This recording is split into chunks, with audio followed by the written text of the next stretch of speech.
Happy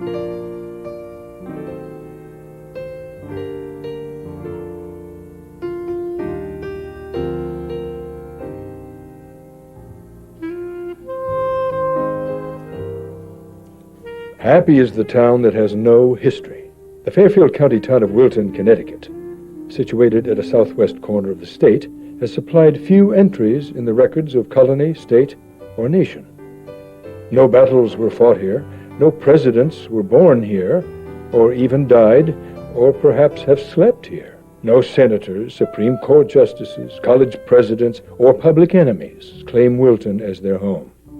But the thin glacial soil is fertile, and the small watercourses seldom fail completely, and for nearly 2.5 centuries, the town has been known for prosperous small farms, good schools, and local industries demanding skilled labor.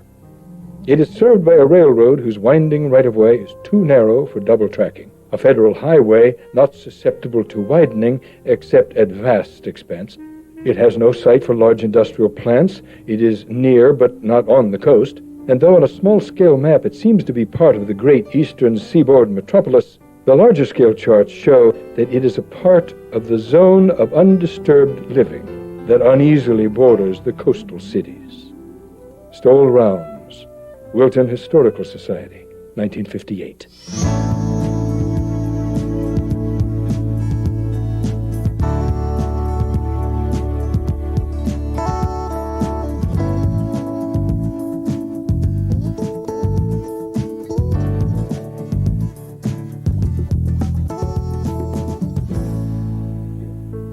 Hello, I'm David Canary. My wife Maureen and I are going to take you on a very special journey into Wilton's past.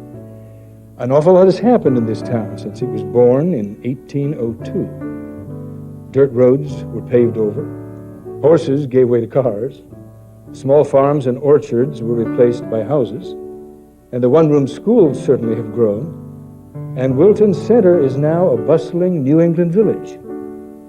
But what was Wilton like when there were less than 2,000 residents? How did they pass the time? How did this tight-knit community of farmers, tradesmen, commuters, and summer residents survive world wars, natural disasters, stock market crashes, and country life in a very rural town? The answers lie in the hearts and souls of a handful of distinguished longtime residents. These are their stories.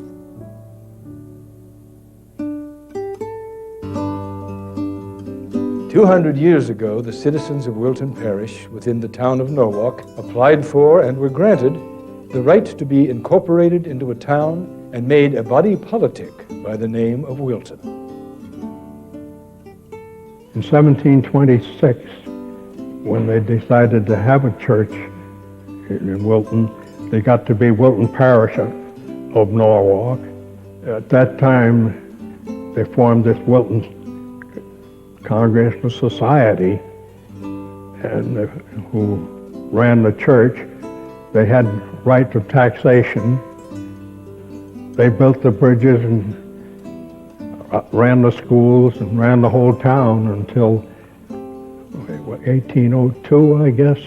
My forebears first came to Wilton in about 1737. The fact of the matter is that Wilton was all part of Norwalk, and the city council of the powers that be in Norwalk retained a surveyor to pitch on lands for descendants of the Norwalk settlers here in Wilton. And I have the surveyor's notebook.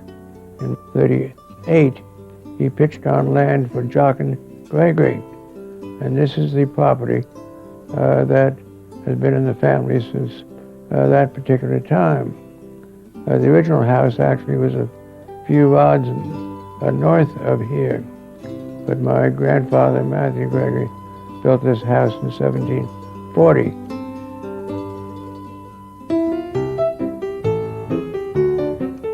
Once Wilton was on the map, and the early settlers firmly established, poor, tired, worn-out city folks started trickling in for a taste of country life. My folks from New York decided they needed an escape from the city. My father was a physician, and they scouted around, looked at a number of pieces of property up here, and finally settled on the one they purchased, which encompassed about 80 acres.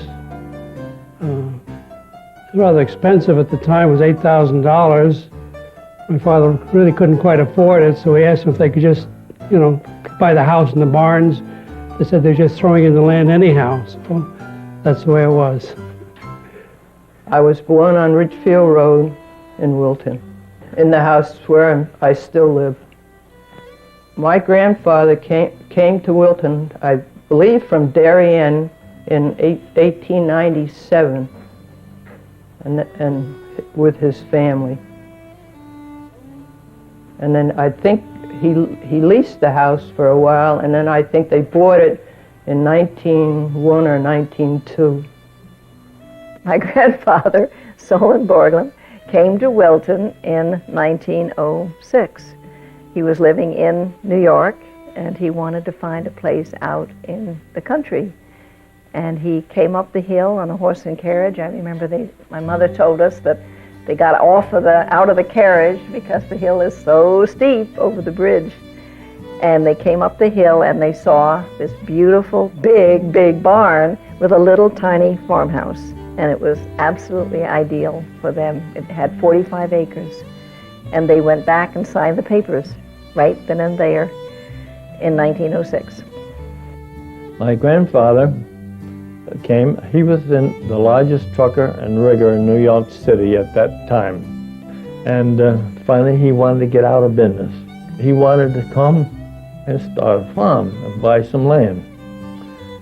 And he said, Mr. Albert, he said, if you want a good piece of property, the finest land that you can get is a place in Wilton.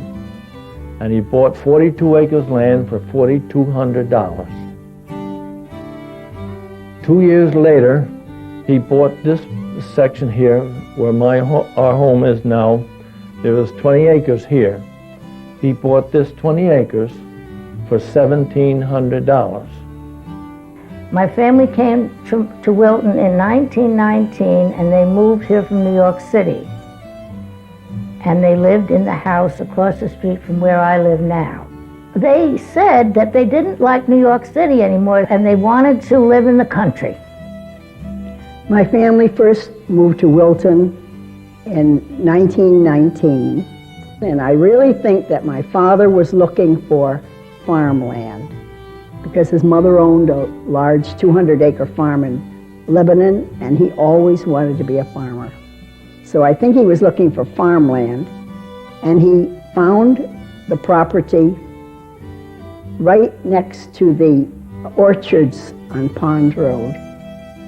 We had cows, a horse, pigs, a couple of hundred chickens. And it was a small farm, but it was not the dream that my dad had of always owning a big farm. Well, I don't know why they moved up here, but they came in the early 1900s.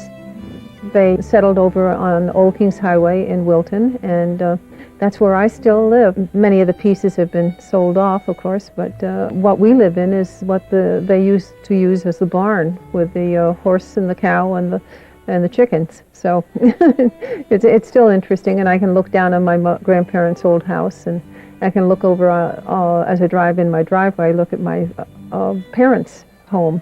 My father's family, the Smith family, came down from Massachusetts and settled in Long Island around the middle of the about 1640, 1660, I don't know the exact dates. They came to Long Island and developed what got to known as Smithtown, Long Island. And then migrated, the family, Peter Smith, I believe, came to Wilton in about 1740 or 1760 in this area on Rusco Road.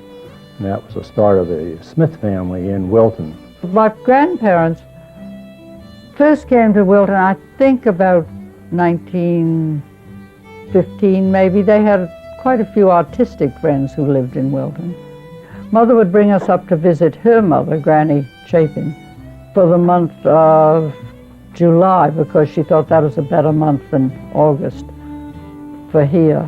Well, they came in 1938, and they had been in New Canaan the previous 2 summers, and they thought New Canaan was too hot, and Wilton was higher and drier and cooler. But it was very, very simple. It was not exotic at all. I was born in New York City in 1912, and lived there until I was 10, and we used to come out here weekends, and then my father loved it so and loves to garden so much, he said he didn't mind commuting. He'd rather commute and live in the country than stay in the city. So that pleased everybody. We were all very happy about that. I was born in Wilton in my family's house, which was the old Betts house down by the river below the village. And my older brother Philip, who was just 90 last week, was born in New York City, and my parents came to Wilton in, must have been 1911. And they came on the train, and they chose the place because my father commuted to New York, and he could walk to the station. And I don't believe they could see what a beautiful valley it was, but it turned out to be, with a river and fields and woods, a wonderful place in Wilton. My mother, I don't think, had much experience in the country, but she came because she thought it was healthy for us. Maybe that's why my brother and I, 90 and 87, are still frisky. I keep reading histories, and centuries look like forever. 71 years ago, we arrived in Wilton, I did, and that's almost 3/4 of a century. Holy smoke. How about that?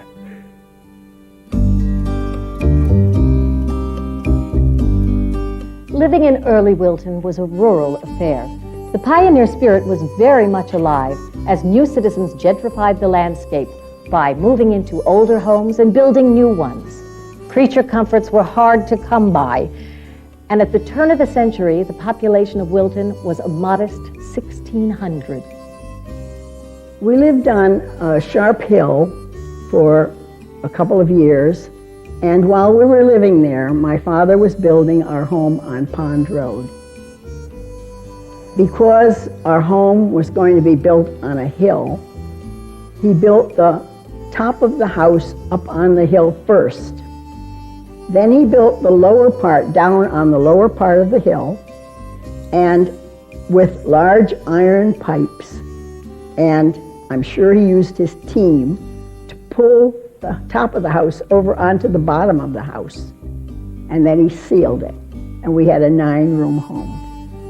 We had water by a pump, but there was only outhouses outside. We didn't have plumbing in the house until about, I guess about 1928. Electricity was put in, I think, 1914. No lights, no running water, no inside plumbing, no central heat. We had running water, yes, but no inside facilities for our toilets. We went outside and didn't complain as far as I can remember. That was just a way of life, and what we didn't have, we didn't miss. We had a well in the kitchen that was in the corner, and as I recall, it had a pump. Did it have a pump? It had a hand pump. And when we had baths, the kitchen was the warmest, coziest room in the house.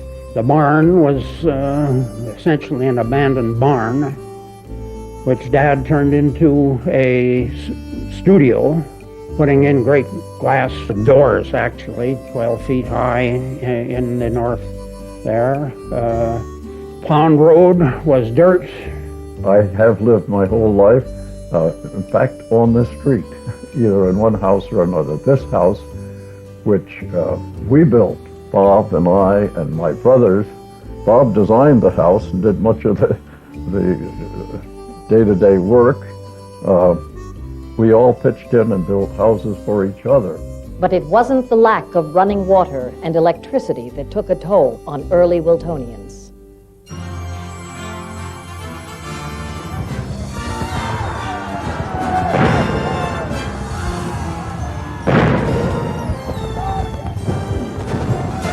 During World War I, we had quite a few young women who lived at our house. The farmerettes, they were called, the young women who came to work on the farm. They drove the team of horses, they raked the hay, they raised berries, they made jam, strawberry jam, it seems to me, and they sent off the food and the jam to the army. My father's brother's wife died in the flu epidemic, so he was left with the 3 children, but his mother helped him take care of it, bring up the children. It was a major flu epidemic in New York City, and they went down to New York City to visit people, and that's when she contacted the disease. And there was no medicine for it in those days. My grandfather at that time worked for Boughton Funeral Home in Georgetown, making caskets. And he tells the stories that he used to tell that he would work 24 to 30 hours straight just making caskets because there were so many people at that time passing away from this flu.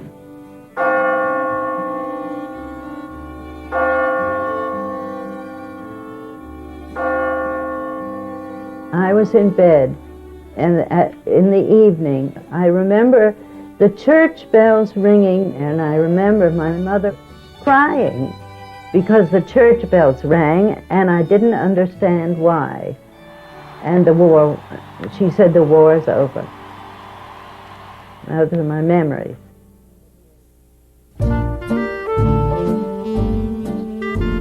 Growing up in early Wilton meant sitting at little wooden desks at one of the many one-room schools sprinkled around town. Memories of those days are still vivid in the minds of those who attended.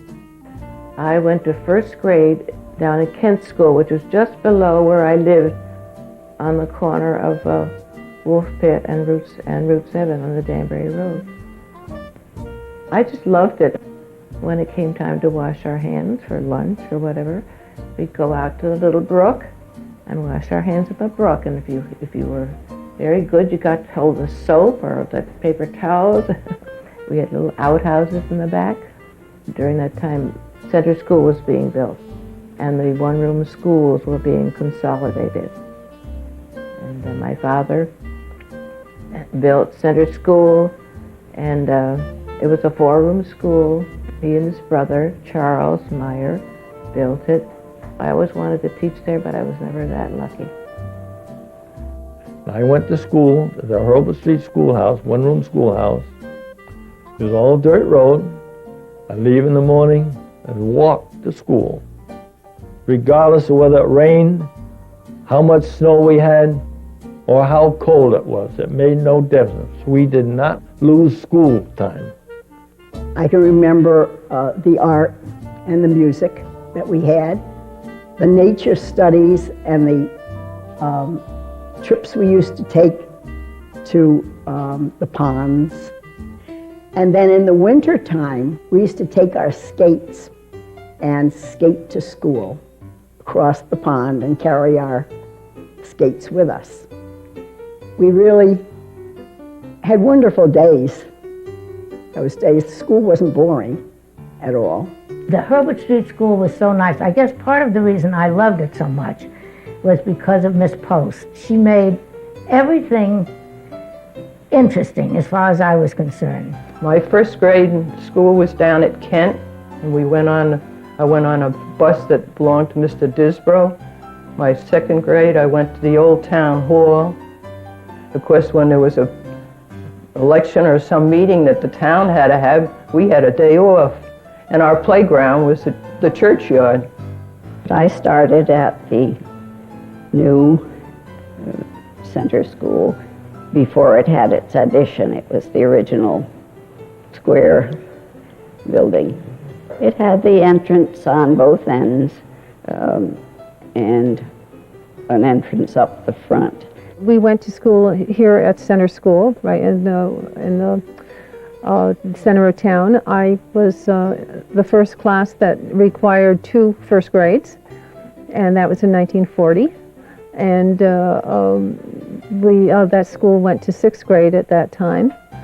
and then from there went to Georgetown to Gilbert and Bennett for 7th and 8th. Gilbert and Bennett was my school. Miss Driscoll was my principal, a wonderful person. She cared for all the kids in the school. Well, the school was had wooden floors, and each classroom had an exit door, which is pretty, for safety, is pretty good today. Of course, the bell tower, everybody was a good boy or good girl, you could ring the bell for recess or noontime when the bell rang at noon and get back to school at 12:30. The building of that school took place because there had been an old school farther north from where the Gilbert and Bennett School is now, that I think that they had extended and put a second story on it at one point, but even then there were more children than they could handle, and it was a pretty old building. So Gilbert and Bennett at that point wrote to their stockholders about their annual meeting coming up, and one of the items they were going to discuss was the appropriation of $10,000 to build a new school, which they did, and the school was built, I think, in 1915 or 16. I graduated from 8th grade in 1943, and I have the yearbook for that year, and only about half of my fellow graduates finished high school. It was a rural community. This was orchards and dairy farms. Orchards and dairy farms struggling to earn a living, and it was they needed the help at home. All the kids that went to Georgetown would jump into the one bus and we'd ride up to Georgetown. And it was a wonderful time because the poor kids that went to center school had to be in school at 9 o'clock. By the time we got to Gilbert and Bennett, it was 9:30, and we had to leave at 2:30 to get back in time to pick up the kids at 3 o'clock. So I had 1 hour less of school each day, which was wonderful.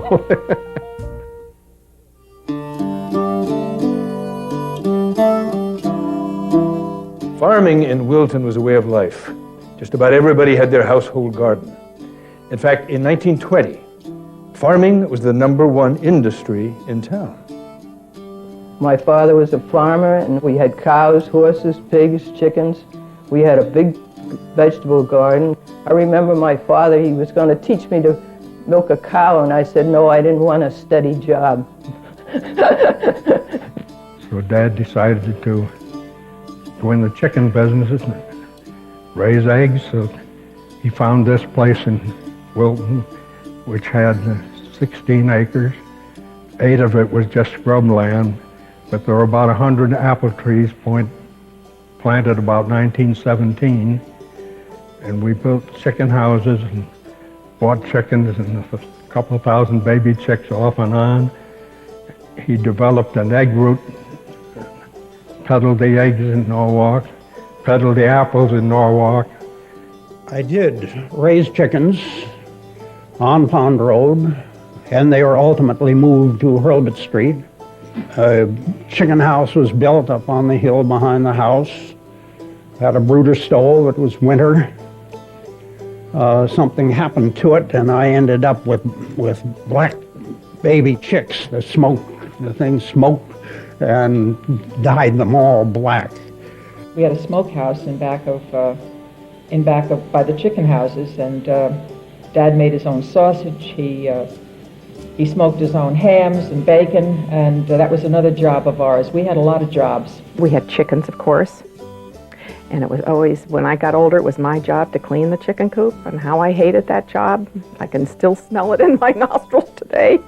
Because my mother and father both were much more interested in living in the country than in the city, they decided to move up to Wilton, and that's when he went into the poultry business and raised chickens and sold eggs, and that was his livelihood. Thanksgiving was not a happy time because we had to raise a whole pen full of turkeys that he would sell, and the day before Thanksgiving was kill the turkeys, pluck the turkeys, dress the turkeys, and I really didn't even care if I ate turkey or saw turkey at that point in time. My father had a wonderful garden, and if you've never had fresh corn, picked and put in the boiling water, you know, within 15 or 20 minutes, you've never tasted corn. My father had a grape arbor down there with wonderful grapes. And I got very, very sick of grape jelly for lunch every day. He was a machinist, as I said before, in Nash Engineering, but he wanted to get away from that. So he started out with planting asparagus. He had a couple acres of asparagus that he had planted, and you have to wait, I think, a couple years before it can be picked. We got 50 cents for a 2-pound bunch of asparagus.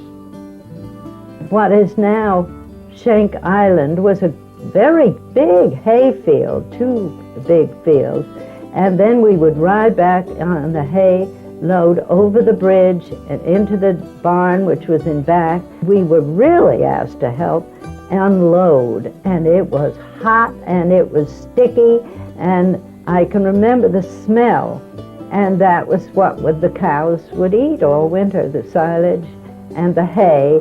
And that barn was wonderful, full of wonderful smells. First of all, the pig at the time to be butchered, they'd have all the neighbors come in to help because that was a big job. You see, there they kept everything from the pig, every bit of it. And Wilbur Umstead with his big farm, got to know them quite well. He had 3 children. Used to help by stamping down the silage as the corn was blown into the top of the silo. Used to gather corn silk for making cigarettes when we were kids.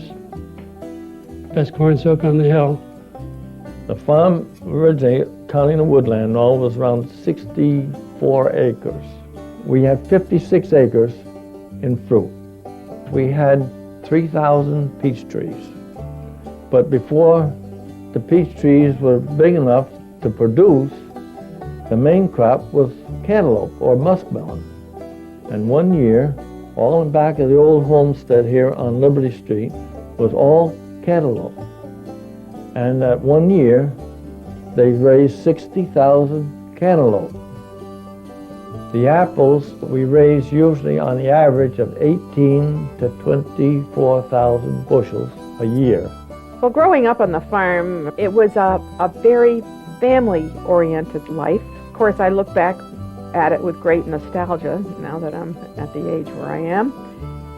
But it was a simple life.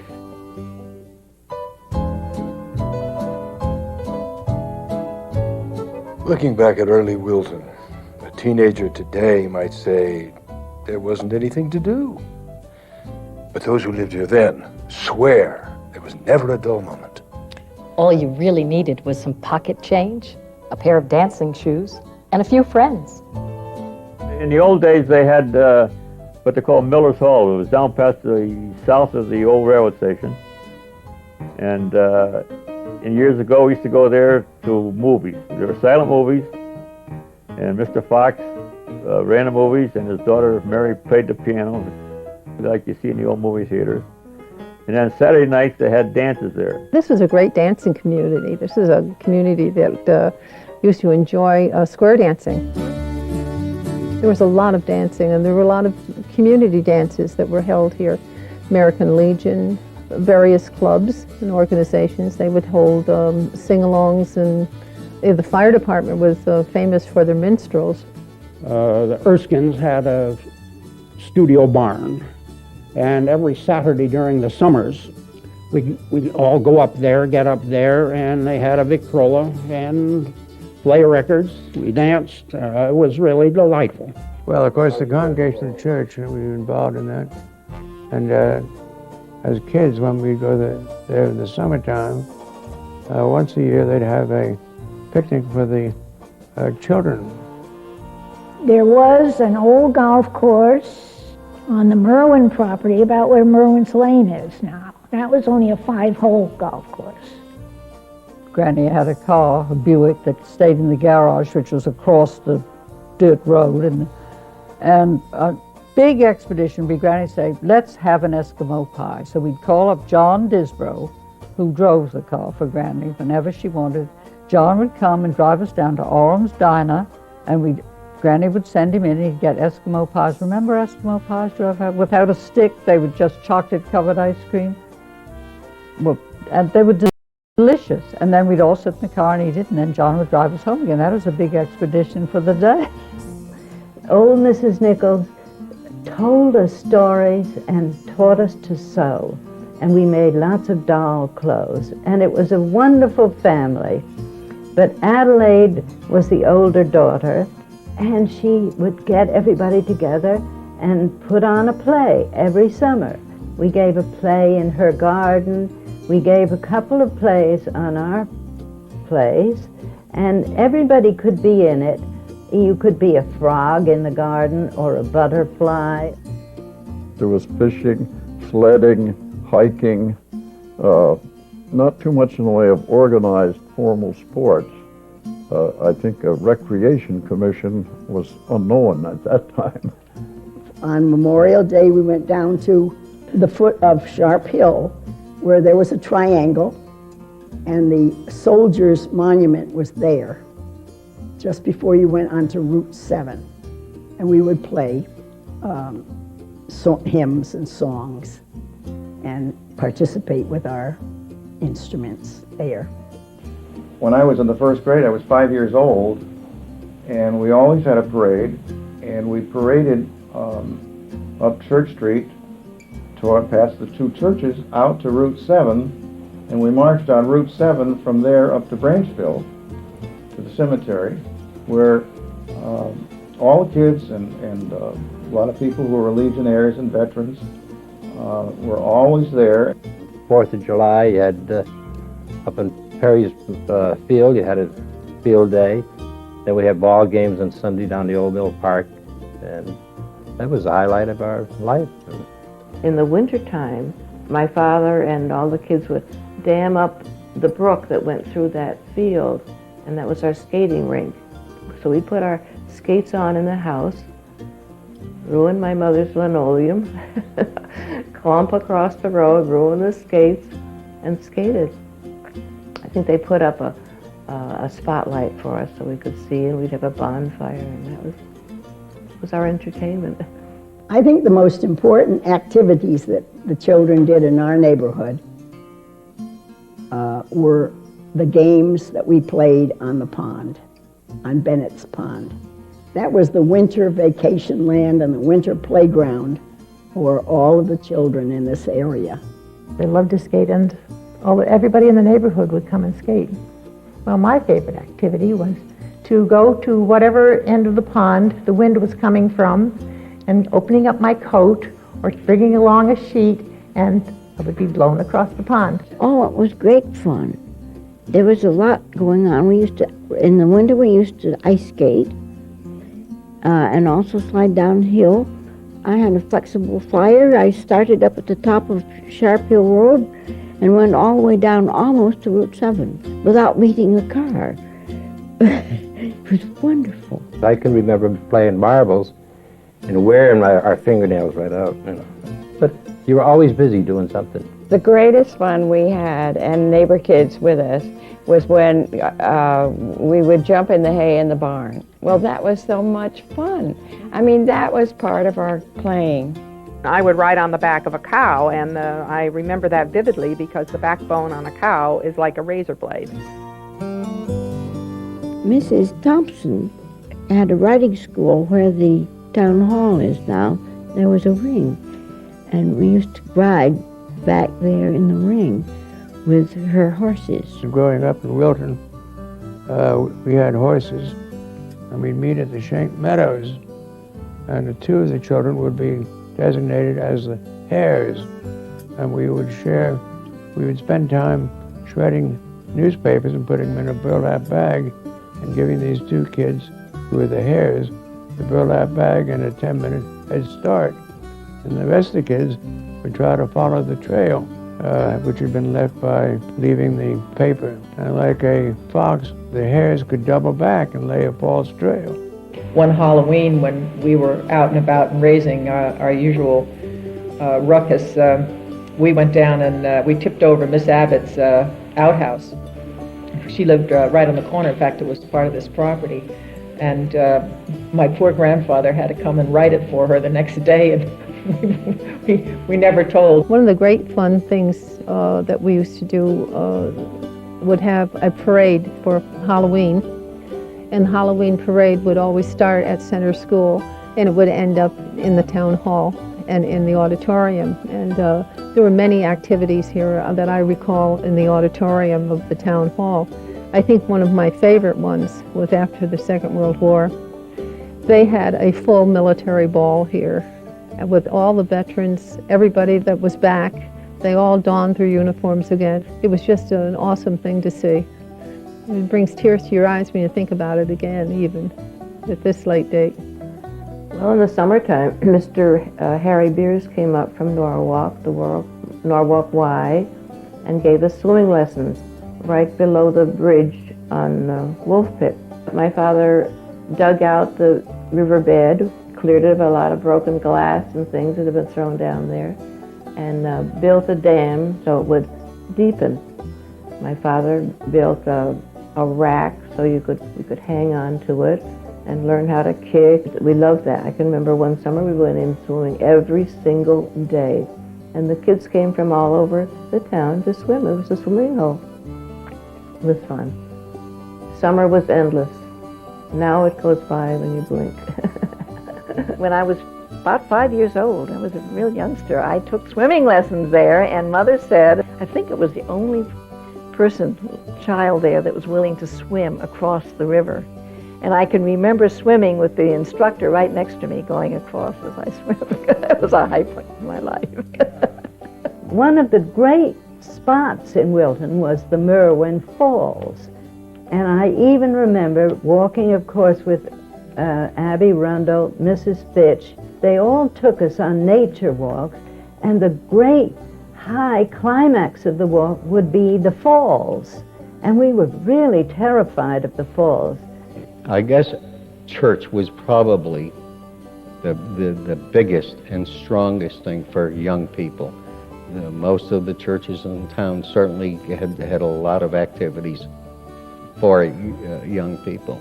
The fire department, the volunteer department was, as you turn 16, I believe every young man in town probably joined the volunteer fire department. My dad was either the first or the second person in Wilton to have a television set. As the programming got into wrestling was the biggest, most exciting thing. And wrestling night, the whole neighborhood would come to the house, and my mother would be doing coffee and donuts, and that living room would be just full. And in fact, some people would even bring their own folding chairs so they could watch wrestling on television.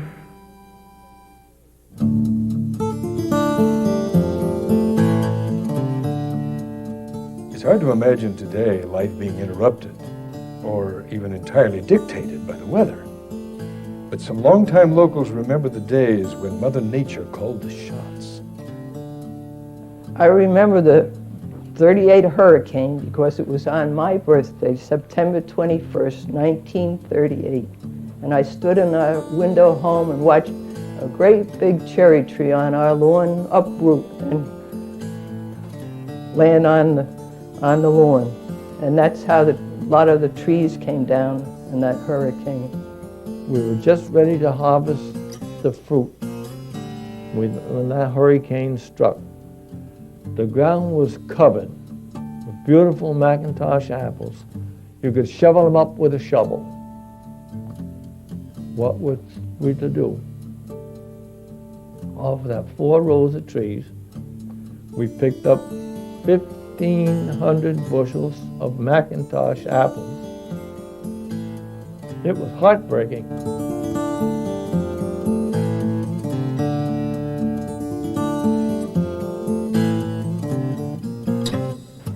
The flood of '55 was unbelievable. But the damage in Wilton Center, where of course we had to check next day, it was indescribable.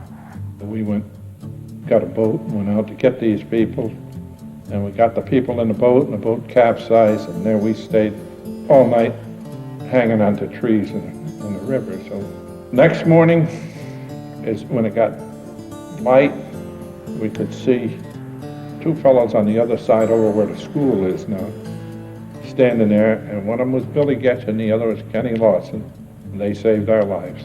This all happened after the dam broke in Georgetown.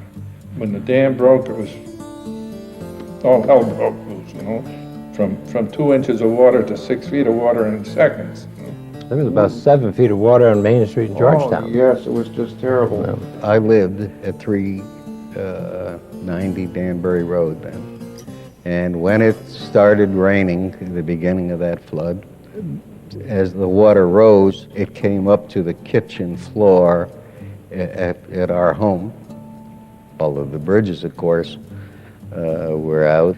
And we watched as one of the trains got laid up in that area, and the military brought in a couple of helicopters to get the people from the field nearby and take them out. And we said, let's go to movies tonight. And my wife says, oh gosh, it's raining too hard. So we stayed home. And it was the best thing that ever happened. Because the next morning when I woke up, Mountain Road, just a little bit down the hill from my house, was completely washed out. Then, the winters, as far as winters are concerned, the town of Wilton didn't have plows like we have today. I myself worked for the town, $2 a day, shoveling snow by hand. And when you finish the car, one car passes through, the fenders would rub on both sides of the snow where it was piled up. People don't know what winters are today.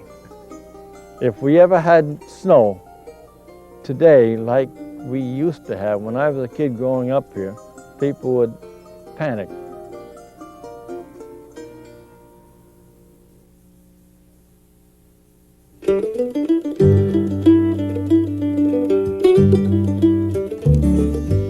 The next time you're in Wilton Center, try to imagine horses instead of cars, dirt roads instead of streets.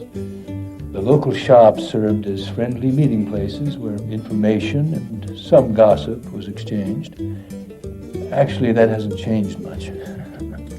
Chances are, if you couldn't find what you needed in town, you didn't need it. I remember Wilton Center very well. There wasn't very much to it. Well, Wilton Center was, it was teeny. Mr.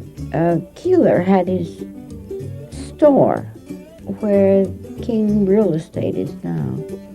And he had everything in his store. He had rice, he had potatoes, and he had one person come in when Mrs. Williams was waiting on him and said, I need a ring from a bull's nose. Very well, says Mrs. Williams. I think I can find you one. And she poked around in the rice and found this ring from the bull's nose. Went home with his ring. When Ralph Pearsall took over the village market, it was like a meeting place. A lot of political things were done there. A lot of town affairs were settled there. It was just the hub of Wilton, really. Ralph Pearsall was a young man. He wasn't married, and I think he came from someplace like Bridgeport every day. Well, he was the handsomest young man you ever saw, and my sister and I were both madly in love with Ralph Pearsall. Sometimes we were sent to buy toilet paper, and we hated to ask this handsome young man for toilet paper. And Georgie would say, you do it. And I'd say, no, you do it. And then Ed Stiver's drugstore, which again was, Doc was a druggist, but he was took care of, you'd think he was a doctor with his knowledge. And the fountain was very famous for their great ice cream sodas and sundaes, and my brother was famous for making them. Well, Wilton Center didn't amount to very much. There was a row of brick buildings called the Barringer Block. One had Tony's barbershop in it, where you got haircuts for a quarter. Children did. Adults paid $50. When Tony went into the service, they held that barber shop for him all those years till he got back. And they never charged him a dime for it. And that's the way Wilton used to be. The World War I veterans built the Legion Hall in Wilton Center, and they were still active in the organization in the early 50s. Obviously, most of them, all of them have passed away since this time. But they provided that facility, which is still there. Across the street from Wilton Center School was the American Legion Hall, which was where the Catholic Church had its services. And the Boy Scouts met there on Friday nights and paid their weekly, I think 5 cents dues, maybe it was 15 cents dues. Next to that was a small bungalow-type building, probably built in the early 20th century, that housed the telephone exchange. They had the telephone operators that if you called up someone, you'd say, "Number, please." You didn't dial a number like today, and they gave you the number. Then Keeler's Hardware Store was built, and they had everything. That was the godsend to Wilton.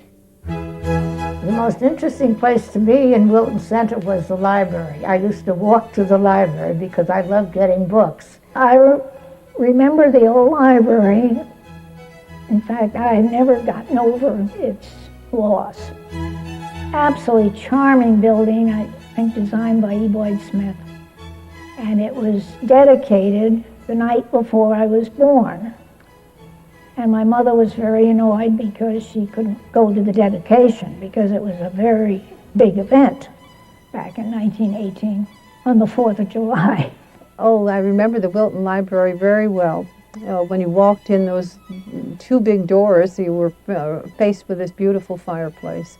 It was just a lovely sight. I remember Miss Ethel Hart, who was very, very strict, and we would walk over from center school, class by class, and go in to take out our books. And you didn't dare open your mouth, except to whisper. My favorite thing about the library, and my favorite thing about the library today, is Alexander Finister Proctor's statue of the Indian on horseback. I, to this day, go in and visit the Indian when I go to the library. And when I got older, my teenage years, I had a horse, and I would ride down to the library and tie up my horse, or go to the drugstore. Didn't do it too often, but it was nice because it was all grassy along Route 7, and you could gallop.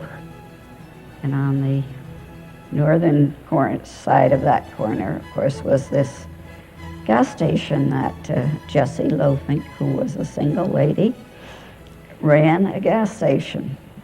Quite an amazing situation at that time, I think. The village then was our sort of center of life.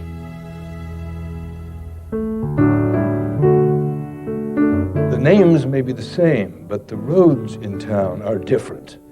The hilly, dusty, and muddy roads of yesteryear have all since been paved over, making smooth and easy passage for the cars and trucks of today. But the memories of the old roads are still alive, and some folks remember them like they remember old friends. The roads in the town, most of them were dirt roads, gravel roads. Homestead Hill Road was gravel. Chicken Street was just dirt. Nod was just a gravel road. We didn't speak of Route 33 or Route 7. I don't know whether they ever even named them then or not. The Ridgefield Road ran from Wilton Center to Ridgefield, was tarred. It seems so funny to think of driving a horse to Norwalk, but we did it all the time. And of course it was sort of a tarred back road, really. But it did have this macadam surface in the beginning. And years later, when it was made into a 2-lane concrete road, people were known to drive as fast as 40 miles an hour. And we thought that was showing off. I remember Danbury Road in 1924, the first year I was going to school in Norwalk. And they decided to do it over. It was made of cement where they laid 2 lanes of concrete. And I was so impressed because the southbound lane was pink, tinted pink, and the northbound lane was white. course, as traffic increased, that didn't last very long. As a matter of fact, when I was a kid, Mountain Road was Chicken Street. And in those days, Mountain Road was a one-lane road. Yeah, in order to pass a car, you had to duck off to one side somewhere. If you went up Indian Hill, you couldn't traverse Indian Hill in the springtime because it was nothing but dirt. Drum Hill Road, I remember, was just a dirt road, and they had to oil it about twice a summer because we were always there in summer. And the oil truck would come by and oil the road because it was so dusty. Nod Hill was featured by a long hill which ran from the reservoir up to the Erskine property. And originally it had bumps in it. And these bumps were designed so that wagoneer going up with his horse and wagon could rest periodically, and the wheels of the wagon would rest in these transverse bumps. One of the other problems was going up the hill, particularly in an old Model T Ford, the gasoline tank was below the seat. And in order for the gasoline to get into the motor, it had to flow by gravity. And sometimes if the gasoline tank was almost empty, the car would stall. So if your tank was almost empty, you tend to drive up the hill backwards just to maintain the flow of gravity, flow of gasoline to the car. Years ago, they used to come through and they would leave little piles of sand when they were going to tar the road, every so often. And when they come through with the tar truck, the town would hire a lot of people, or if you were on the poor farm or whatever, they'd hire them and they'd spread the sand over the tar on the road. So the road was really undeveloped. There was two sandy tracks where the tires went, and then there was tall grass that grew up between. In the middle of the road. It was a totally unmaintained road. I don't even think the town of Wilton, I'm not sure that they knew it was there.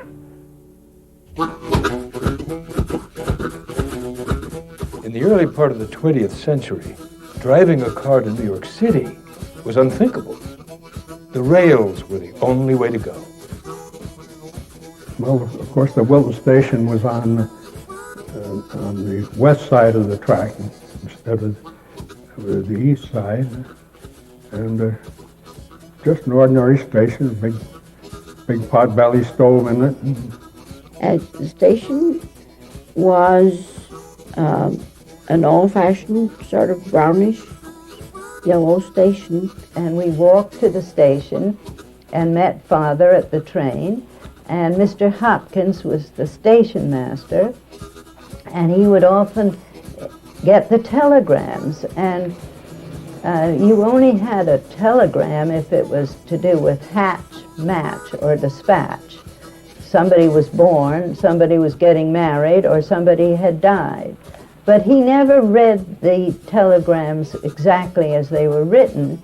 He read a kind of paraphrase. Oh, your Aunt Marion's daughter is going to get married. And he knew the family from whom the telegram came, and he translated it into regular English, not telegraph language. I was always amazed when we moved here in 1954 that people went back and forth every day, because we came out in June and left in September. And this business of going back and forth every day seemed amazing to me. But it was a real little rural station.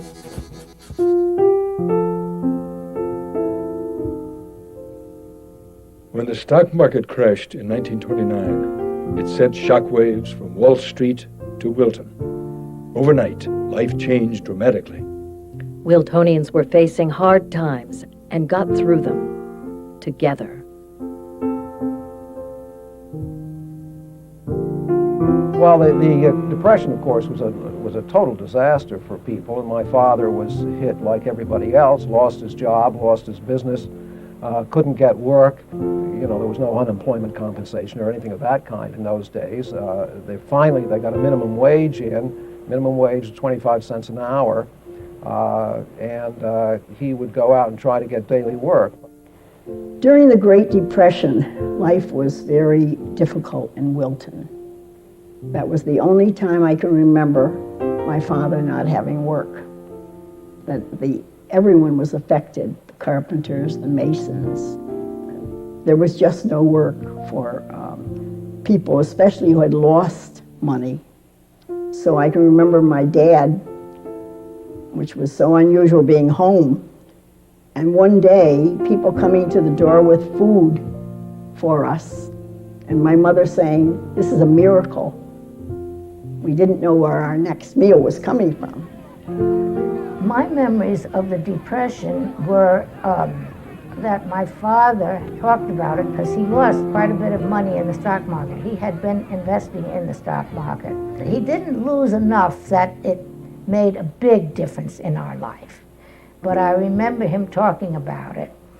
And other than that, it always seemed as if people would grow a garden and have chickens and eggs and all that. They didn't.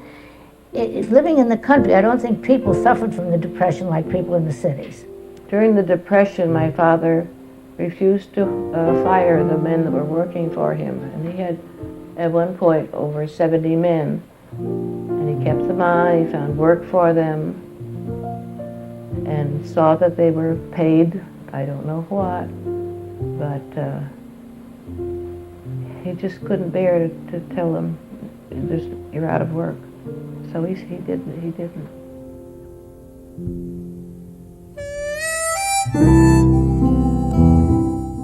If you grew up in early Wilton, you definitely knew the value of a dollar. Getting that dollar meant doing any number of special jobs. It was Depression time. I worked for Meyer Brothers. I worked as mowing lawns. I had the biggest newspaper route around. I used to deliver from Wilton Center up to this area in Bald Hill, up Belden Hill, up Hurlbut Street, Cannondale to South Wilton, 26 miles a day in Wilton on a bicycle. And I did that for about pretty close to 4 years. I was inordinately busy with chickens, with milk route, with working for Dad, sculptor, working on not only that place, but when we moved up to Hurlbut Street from Pond Road. When I was a kid, I had an egg route. I had about 300 chickens. So I used to peddle my eggs during the week and try to make a little income that way. And naturally, it gave me something to do and kept my mind occupied. And it certainly didn't hurt me a bit because I don't know if I enjoyed cleaning the chicken coop out, but I enjoyed meeting the people and the customers and things like that. It's fun. I worked for Angelique, and Angelique was a perfume factory here in Wilton, and it was full of interesting people. That's the only way I can put it. There were dancers, and there were all kinds of theatrical people, and people who were into doing plays and things. And what you would do is you would work on bottling this perfume while you were actually deciding how to put a show on. Another interesting job I had, in fact, when I was going to school, I used to hang the mailbag from the post office. I'd take the mailbag up, and just north of the railroad station, there was an iron post there where you hung the bag, had a little clip on each end. And as the train came down, the guy would throw the steel arm out, and it would catch the bag in the middle because it was tied together with a strap. And then bring the bag inside, and he'd kick the other mailbag out that I would have to deliver to the station. When I was 16 years old, I had my first job working in Orvis Diner. I didn't earn a lot of money, but it was fun. It was my first job experience. I can remember scooping up ice cream cones. Mrs. Orem always said I made them too big. I worked in the ice house one weekend when they were cutting ice. And I also sawed ice on the Hemmelskamps pond. There's 9-inch ice. We don't have that kind of ice anymore, so you can't tell me things are not getting warmer. I wasn't too thrilled about having to work so hard for my dad. And I can remember my sister got a job at the James Melton Antique Car Museum. She was selling tickets, and I thought this was so wonderful to have a job and get paid for it. So I decided that I would go to the hot dog stand next to the Melton Museum, and I talked the man into hiring me. And I came home, and of course it was summertime, and my father was giving me my chores for the day, and I said, "Oh no," I said, "I have a job," and off I went to sell my hot dogs. I got a ride with Evelyn. So once I got a taste of the fact that somebody else out there in the world would pay me, my father lost his free labor.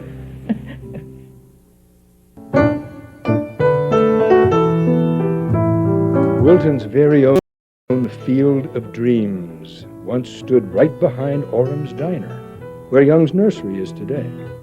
There, America's favorite pastime unfolded all summer long, inning by inning, to the delight of a packed stadium. The Wilton Farmers are long gone, but not forgotten.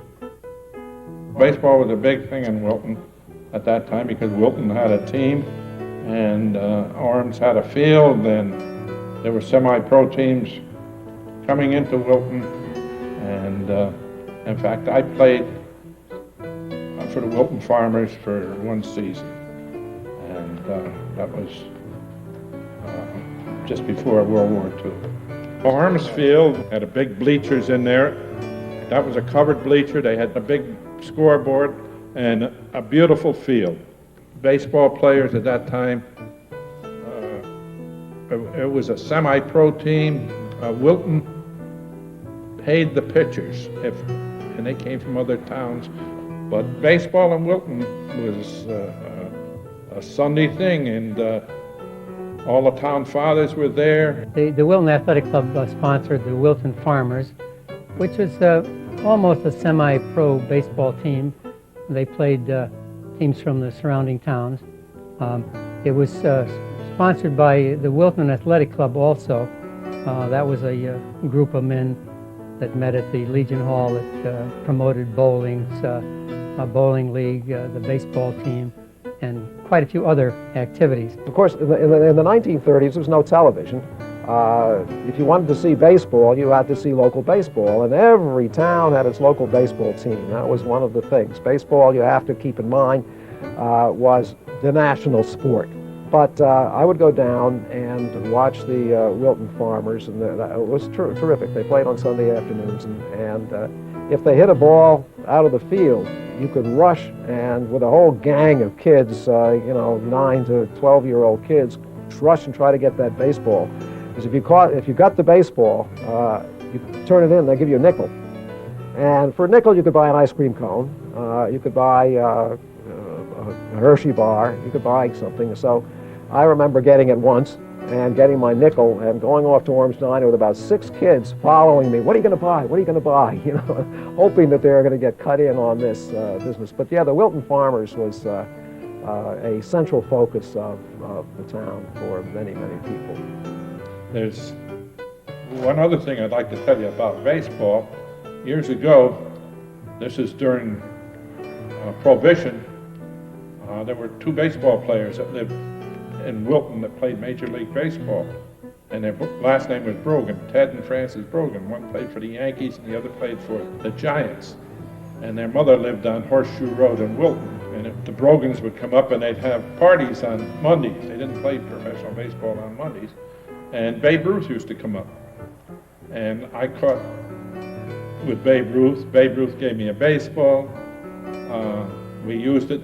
We didn't have another baseball, and we used it. The cover came off. I taped it up on 3 or 4 occasions, and I had catches with him.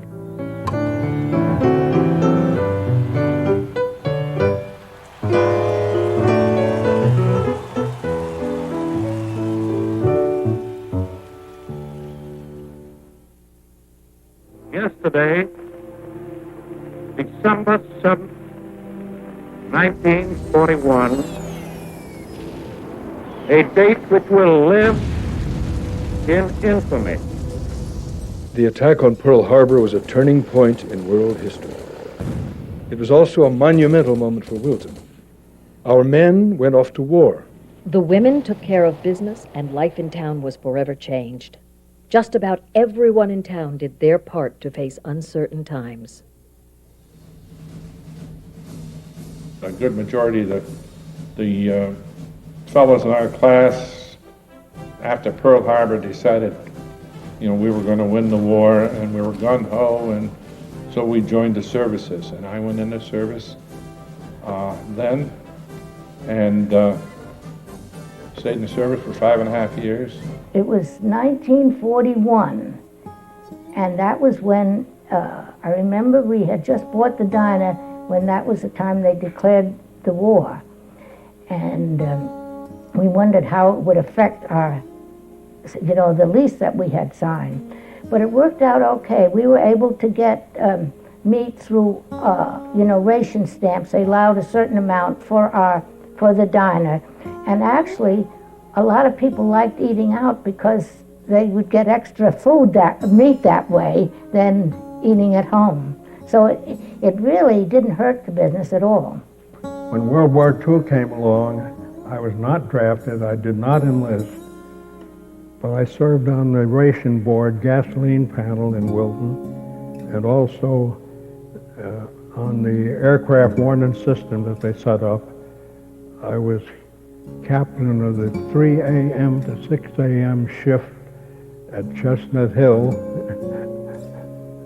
till the end of the war, which was quite an experience.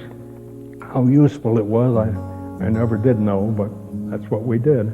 We had a spotting post up on the top of Chestnut Hill during the war, and kids as young as I was 11, just about to turn 12 when at the time of Pearl Harbor, and we took lessons in identifying airplanes, and then you went to this spotter post, and you phoned into a central office whenever airplanes came. During the Second World War, my stepfather was an air raid warden, and in the early days we had a bell that was rung. They had a system of bells on the hillsides, and they would ring the bells to warn people. When they had an air raid alert, you couldn't hear a sound, you couldn't hear anything, nothing moved. You just go outside and you just listen, and it seemed like even the birds and the frogs were quiet. The boys went right into the service, so we were left with just girls. Girls used to do all the jobs that some of the men did. We enjoyed it. We did what we had to do, what had to be done. I was on the rationing board. Claire Ogden was, I think, the head of it, and Tilford Miller, who lived on Eildon Hill, would pick me up and take me to the meeting at the town hall in the evening. And Claire Ogden was very, very strict. And I didn't do much talking or judging because he would really inquire why people needed more gas. And very few people, unless they worked in factories or something, got A tickets. And he was really very serious and very good about it. During the war, once there was very little gas. My father had a card as a doctor, but we had to be very careful about that, not to use it. Well, during the Second World War, we also, they had the stamp drives, of course, and you would buy your stamps until you had enough to fill a book, and then you would get a bond for it. They had the tin drives. So my mother used to say that she never had a pot lid that matched a pot anymore because they all went to the metal drive. So, and I think that was probably true in every household in Wilton. Well, after the war, Wilton really began to boom.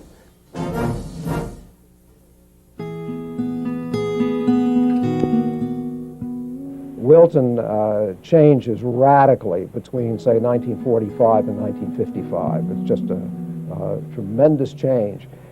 This suburban movement takes over across Connecticut. Other communities follow very, very rapidly.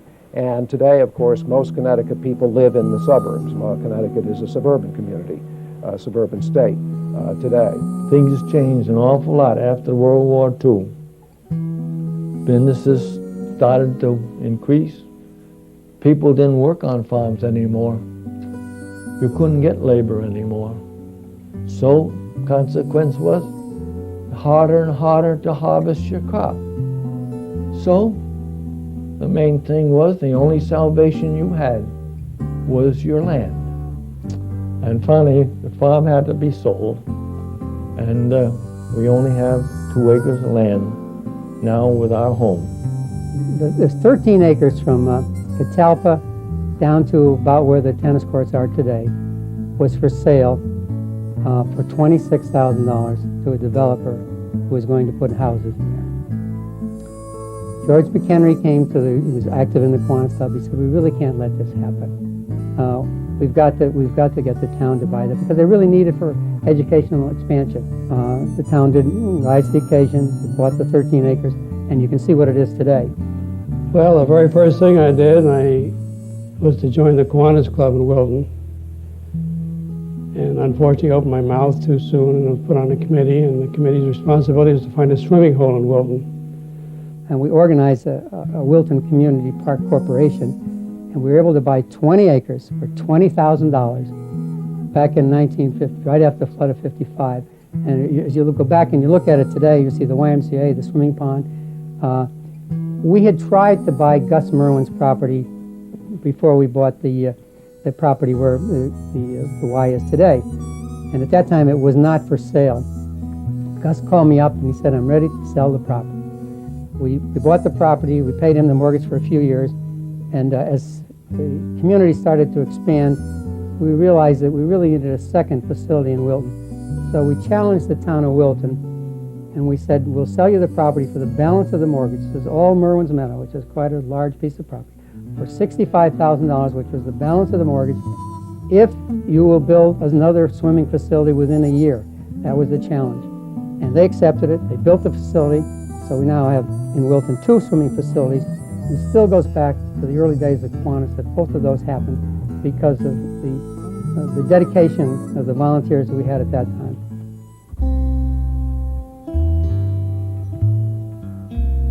Wilton is and has always been a haven for creative minds.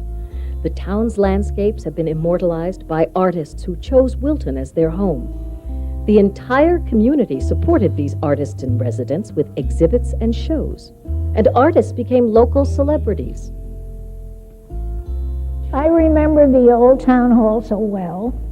Every summer back in the 20s and maybe into the 30s, there was an art exhibit here. And Uncle Henry, and we had a number of artists here in town. Thomas Herbert Smith, Miss Kumpf, the Carl Schmidt from the Silver Mine, and the Proctors, and it was a very good exhibit. Wilton was full of painters. Marion Chapin was a painter. Thomas Herbert Smith up on Nod Hill. Oh, the Weirs, where the Weir farm is. I remember Mr. Weir and Dorothea Weir. They were all painters. We used to go up and they had a pond there and we would have picnics and go in his studio. A lovely man, Mr. Weir. And, every corner seemed to have a painter. We had some very, very good Wilton artists that lived in Wilton. There was Sperry Andrews and Mr. Thompson, of the older generation. And the Lipmans had a beautiful collection of Calder's, and she had a famous primitive, whatever you call it, collection. Oh, but there were lots, and Mal Thompson and Max Squires. They were all good working artists. And the Doleas. E. Boyd Smith, who was a fine artist and wrote some wonderful children's books, too, that are appreciated by their parents for their beauty and description of all the animals coming out of the ark. It's very funny. He was an interesting man. Mr. Boyd Smith was a very upright gentleman with a bright red hair and bright red beard. And he used to sit in his car, driving his little coupe. I don't know what it was. It was glass all around so you could see him sitting up there driving. He used to drive down to see Henry Thompson. My father did live to be old. He was 100 years old. And I think his consuming interest was painting for 100 years. I know when he was very young, I have a couple of paintings of his or sketches that were done when he was quite young, early teens, and he painted up until he died almost. When the barn that we're sitting in here right now was out on the road, they had these exhibitions on Sunday mornings, and it was called the Knockers Club. And the reason it was called the Knockers Club was because all the artists brought their paintings or other things, sculptures, to be knocked by the other artists, and that was the original name of the Silvermine Guild. So here I was, not knowing what to do, and I finally figured on Valley Forge as a terrible time in our own history, which I felt we were going to be facing again right soon. I finally figured on Washington, and just out of nowhere appeared this figure leaning against the storm of Valley of the Winter, and this concept of the cape and that sweep down behind with the wind tearing at him, and is trying to get a solution to what to do. That was a long time ago. My goodness, what a long time. And George and I have been through some incredible experiences, and here we are, here in Wilton. In yesteryears, with fewer citizens than today, it seemed like everyone in town knew everyone else in town. The time passes and memories fade, but there are a few people who will never be forgotten. I remember some wonderful people in town, and I feel that was really the high spot of my childhood, knowing these great people like Andy Carpenter, who was a botanist. And I was thinking, she was older than I am now when I was born. She lived to be 99, always wanted to live to be 100, didn't quite make it. And then her cousin who lived with her, Abigail Rundle, was really the most wonderful lady. Now, Miss Carpenter was a very interesting person. She was very hale and hearty. She used to go in the woods with her cape flying and her staff, and she'd go and look around and find so many wildflowers. We had a great many here in Wilton, and she made a collection that is now at Yale. It was a very voluminous collection and a very good one. Everybody knew Tim Merwin. Well, he had his farm, and one of the most interesting men, always joking, always amusing. I was christened in the Episcopal Church, but I chose the Congregational Church mostly because of Tim Merwin. I thought he was the most wonderful man, and he was. And he ran the Sunday school, and he sang, and we had plays, and he laughed. And later in life, he gave me his little racing sleigh, which I drove in the winter. He was a favorite part of my life, Tim Merwin. Tim Merwin was a graduate of Yale University, actually, and he had a great bass voice. And they used to have minstrel shows. And they'd always get Tim Merwin to act as the end man. And we had a plumber in Wilton named George Barringer, and George's middle initial was D. And at the moderator or the interrogator would ask Tim Merwin, anybody know what the D stands for in George Barringer's name? And he said, yes, it stands for delay. And George didn't take very kindly after that comment. G. Evans Hubbard was the original publisher of the Wilton Bulletin. And he was also strongly believed in zoning. And the Comstock sisters used to live in the house up there by Nod Hill Road. And one of them was very tall and one of them was very short. And one of them had a very deep voice and one of them had a sort of a medium voice. And they both knew enormous quantities about flowers in their Latin names. And of course I only knew things like hollyhocks or things of that kind. Miss Hart was the librarian. I think her father was the minister of the Congregational Church. And, but she told me I could not come in the library for a week, and we were only here for 4 weeks. I was crushed because I'd spoken above a whisper. And her library was very precious and very well run. And of course I was a great patron of the library, and Miss Hart would only let me take 5 books at a time. And she was very strict, and if you didn't bring them back on time, you were scolded and made to pay several pennies, I think. Miss Hart was quite a peppery person. She had very nice red hair in her youth, which when I knew her was gray and white.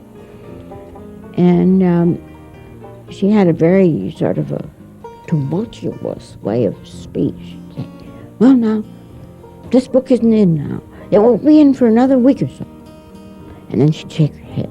Mrs. Sibilia was known as the Peanut Lady because she used to roast her own peanuts and sell them for 10 cents a bag. She would come, sell these peanuts, and she had a little babushka on, and she wore long dresses, and I don't remember her being particularly friendly, but she was quite industrious. And you could hear her a good 10 or 15 minutes before she got to the house. You would hear this, "Pinazza, pinazza!" And she would scream this out. It was so loud, and you had to run out to the sidewalk with your quarters and buy a couple of bags of peanuts, and they were good.